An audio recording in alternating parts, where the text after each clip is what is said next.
रहीम। आज मैं हलीम आदिल शेख साहब, सिंध पीटीआई के प्रेसिडेंट, और इनके साथ बाकी तमाम लीडरशिप और सिंध के दोस्तों का, सिंध के वर्कर्स का, सिंध के पीटीआई के, आईएलएफ के, आईएसएफ के तमाम लेबर विंग के दोस्तों का बहुत मशहूर हूँ, यूथ विंग का, वुमेन विंग का, और सिंध के बासियों का, माइनॉरिटीज विंग का, और सिंध की आवाम का बहुत मशहूर हूँ। जिस तरह आज उन्होंने हमारा इस्तकबाल किया है, मैं जंगल के बादशाह को भी ये कहना चाहता हूँ, तुमने इस मुल्क को जंगल बना दिया है।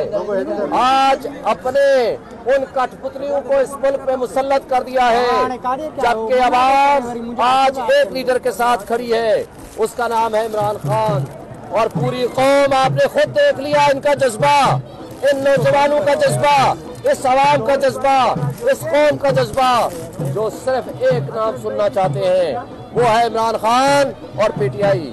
आज जो कुछ तासुर दिया जा रहा है कि पूरे पाकिस्तान में इमरान खान और पीटीआई है, मगर इंटीरियर सिंध में नहीं है। मैं अंदरून सिंध के उन वासियों को ये पैगाम देना चाहता हूँ कि ये कठपुतली अगर इतने ताकतवर होते तो अपनी आसफा बीबी को वो अनपोज न कराते, वो हमारे कारकुनान को अगवा न कराते।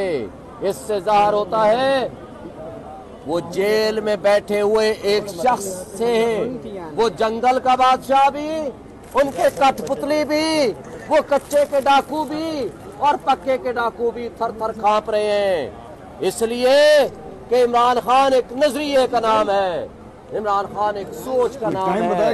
इमरान खान आज पूरी कौम का वाहिद लीडर है। ये वो फेडरेशन की अलामत है। अगर फेडरेशन को बचाना है, अगर मुल्क पाकिस्तान को बचाना है, तो पाकिस्तानी अवाम को उनके हक देना पड़ेगा। हक की नुमाइंदगी आइन के मुताबिक, हक के हुक्मरानी आइन के मुताबिक सिर्फ अवाम का है।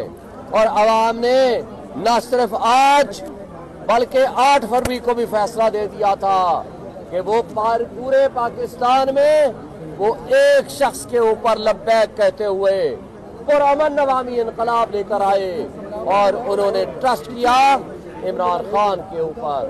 मगर वो जंगल वाले लोग, वो